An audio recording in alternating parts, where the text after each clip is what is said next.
जैसा कि आपके पेपर में डू एज डायरेक्ट का क्वेश्चन आना तय है, जिसमें आज मैं टॉपिक लेती हूँ चेंज इनटू नेगेटिव, जिसके 2 क्वेश्चन हर बार आते ही हैं।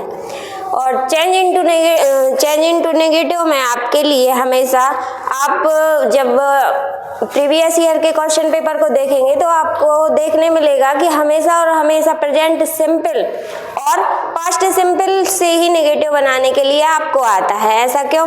ऐसा इसलिए कि बताइए आप कि किसी अफर्मेटिव सेंटेंस को नेगेटिव कैसे बना सकते हैं? नॉट लगाकर। कैसे बनाते हैं? नॉट लगाकर। और जो नॉट है इसकी बहुत अच्छी फ्रेंडशिप किसके साथ है? इसकी बहुत अच्छी फ्रेंडशिप है हेल्पिंग वर्ब के साथ। ये जब भी आता है हेल्पिंग वर्ब के साथ ही आता है। नॉट की जो फ्रेंडशिप है वो हेल्पिंग वर्ब के साथ बहुत अच्छी है, वो विदाउट हेल्पिंग वर्ब कभी नहीं आता है। ये रूल आपको अपने माइंड में रखना है। ये नॉट वर्ड जो है हमेशा किसके साथ आएगा? किसके साथ आएगा? Helping verb. तो हमारे पास सिर्फ 2 ही टेंस हैं जिसमें हेल्पिंग वर्ब नहीं होती है। वो कौन कौन से? एक प्रेजेंट सिंपल और दूसरा कौन सा? Past simple. तो हम इसकी पहले स्ट्रक्चर देख लेते हैं।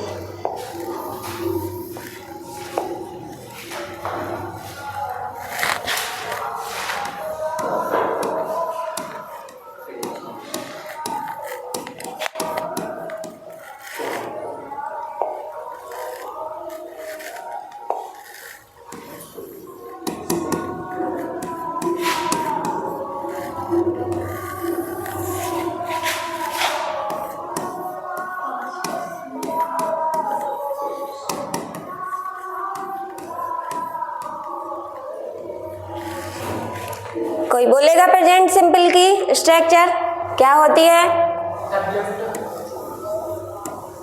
सब्जेक्ट प्लस मेन वर्ब किस फॉर्म में? फर्स्ट फॉर्म में। कभी कभी एस या ES plus object. Past simple की स्ट्रक्चर क्या होती है? Plus main verb second form, very good, plus object. ठीक है, ये हो गई हमारी किसकी स्ट्रक्चर? अफर्मेटिव बनाने की। अब हमें इसके लिए चेंज करना है किसमें? नेगेटिव बनाने के लिए। कोई बताएगा कि एस या ईएस हम मेन वर्ब में कब लगाते हैं?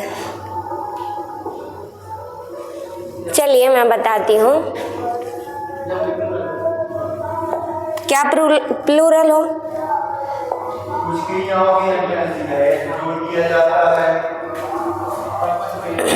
ऐसे यार, तो इसमें 2 बातें होती है। कभी कभी हमें मेन वर्ब को फर्स्ट फॉर्म में यूज करना है और कभी कभी उसमें एस या ईएस लगाना है। जैसे एक मैं सेंटेंस लिखती हूँ, ही गोज टू स्कूल, और एक सेंटेंस है दे गो टू स्कूल। तो यहाँ आप देखेंगे कि यहाँ हमने ईएस का यूज किया है और यहाँ ईएस का यूज नहीं किया है। तो इस ईएस को यूज करने के लिए आपको किस पे ध्यान देना है? सब्जेक्ट पर। तो आपका सब्जेक्ट जब, इसके 2 रूल है। आपका सब्जेक्ट जब थर्ड पर्सन हो, कैसा हो?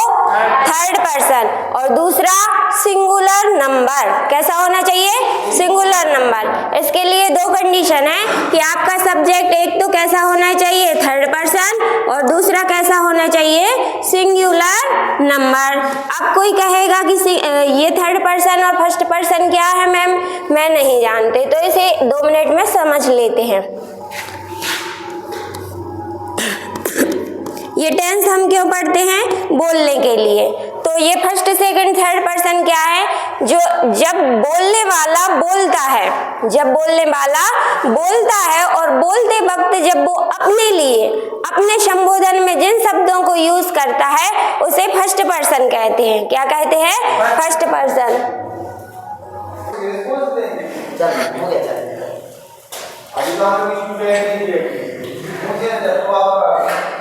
तो फर्स्ट पर्सन क्या है? जो व्यक्ति बोलने वाला व्यक्ति जब अपने संबोधन में जिन शब्दों को यूज करता है उसे हम किस कैटेगरी में रखते हैं? फर्स्ट पर्सन में। तो हम अपने लिए कौन कौन से संबोधन वाले वर्ड बोलते हैं?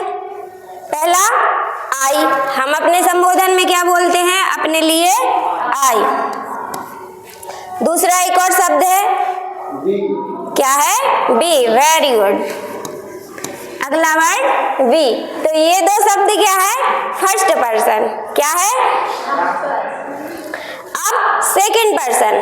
कौन सा पर्सन? Second person. तो बोलने वाला अपने लिए दो शब्दों का उपयोग करेगा, वो अपने लिए अकेले में वर्ड कर रहा है खुद के लिए, तो क्या करेगा? आई। और जब उसके साथ कोई और है तो वो अपने लिए क्या वर्ड यूज करेगा? बी। अब जो सामने उसके व्यक्ति खड़ा है उसके संबोधन के लिए वो कौन से शब्दों का उपयोग करेगा? वो हमारे कहलाते हैं सेकंड पर्सन। क्या कहलाते हैं? Second person. तो वो कौन सा शब्द है? कौन सा शब्द है? यू।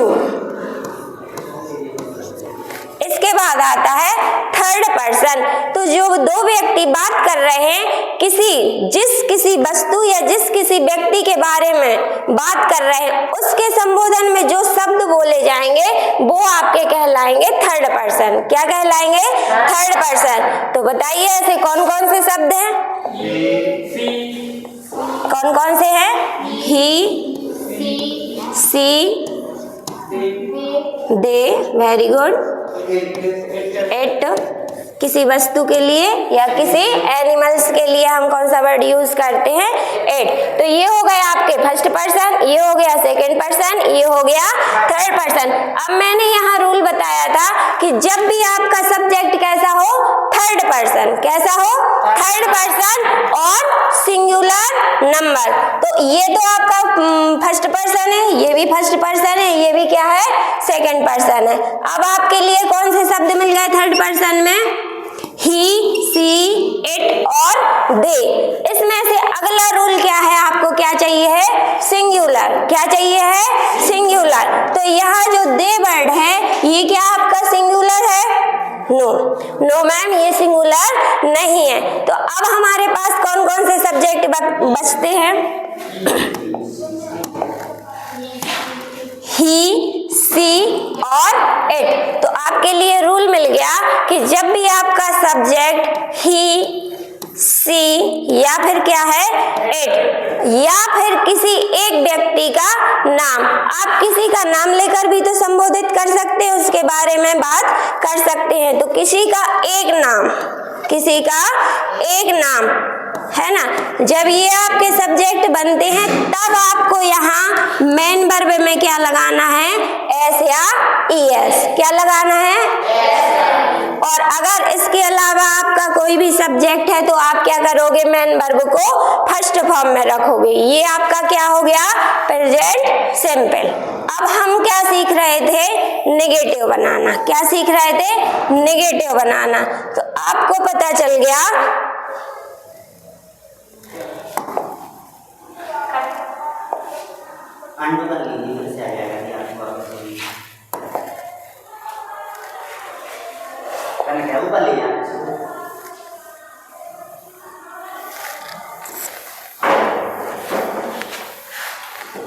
अब हमें पता चल गया कि कहाँ हमें मेन वर्ब को फर्स्ट फॉर्म में यूज करना है और कहाँ हमें उसमें एस या ईएस लगाना है। ठीक है, तो अब जैसे हम लिखते हैं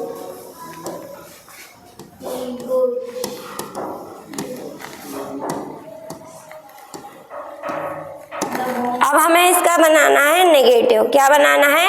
नेगेटिव। इसके नेगेटिव के लिए स्ट्रक्चर क्या रहेगी? सब्जेक्ट प्लस डू या फिर डज। जैसे कि मैं पहले बता चुकी हूँ कि नॉट की बहुत अच्छी फ्रेंडशिप किसके साथ है? हेल्पिंग वर्ब के साथ। और वो कभी भी विदाउट हेल्पिंग वर्ब नहीं आता है, क्योंकि उसकी फ्रेंडशिप किसके साथ है? हेल्पिंग वर्ब के साथ। इसके बाद आपको बहुत ध्यान रखना है कि हमेशा और हमेशा मेन वर्ब किस फॉर्म में यूज करनी है? फर्स्ट फॉर्म में। किस फॉर्म में? फर्स्ट फॉर्म में। इसके बाद आपको क्या लिखना है? ऑब्जेक्ट। क्या लिखना है? ऑब्जेक्ट। तो अब जो समस्या हमें यहाँ थी कि कहीं एस लगाना है, कहीं नहीं लगाना है। वही समस्या हमारे पास क्या है कि कहीं हमें डू यूज करना है और कहीं हमें नेगेटिव बनाने के लिए डज यूज करना है। तो जहाँ आपकी मेन वर्ब में ईएस या एस लगा हुआ है वहां आपको क्या लेना है, डज। क्या लेना है, डज। और जहां आपका मेन वर्ब किस फॉर्म में यूज हुआ है, फर्स्ट फॉर्म में, वहां आपको क्या लेना है, डू। छोटा कैसे होता है सर?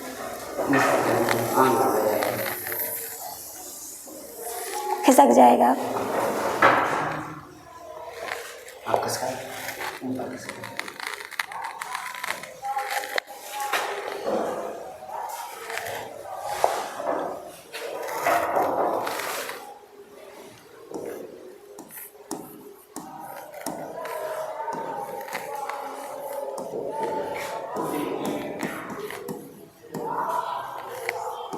दे ईट मैंगो, तो इसका नेगेटिव बनाइए, दे। इसके लिए हमें क्या चाहिए, सबसे पहले सब्जेक्ट लिख लिया। अब हमारे पास दो हेल्पिंग वर्ब थी, डू और डज, जिसमें से हमने बताया था कि डज का भी यूज करना है और डू का भी यूज करना है। तो आपको किस पे ध्यान देना है, सिर्फ और सिर्फ एक शब्द जो है मेन वर्ब। देखो किस फॉर्म में यूज हुई है, ईट में क्या एस लगा है, नहीं लगा है। नहीं लगा है तो आपको क्या लिख देना है, डू। और डू के बाद हमें क्या लगाना है, नॉट। इसके बाद आपको क्या लिखना है, ऑब्जेक्ट, जो कि क्या है, मैंगो। ईट, हाँ,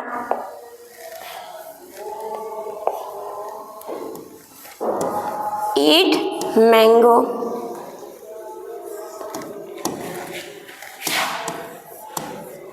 He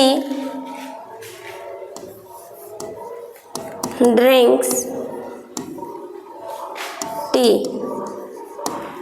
अब इसका नेगेटिव बनाएंगे हम। अब आपको क्या देखना है, सिर्फ और सिर्फ मेन वर्ब क्या है, उसमें क्या लगा है, एस लगा है। एस लगा है तो आप किसका यूज करोगे, does. Very good, does not. इसके बाद क्या आएगा, ड्रिंक्स की ड्रिंक। वेरी गुड, क्या आएगा, ड्रिंक। Drink tea. ठीक है, तो ये प्रेजेंट सिंपल का नेगेटिव आप बनाना सीख चुके हैं। इसके बाद हम देखेंगे पास्ट सिंपल का। टाइम क्या हो गया सर?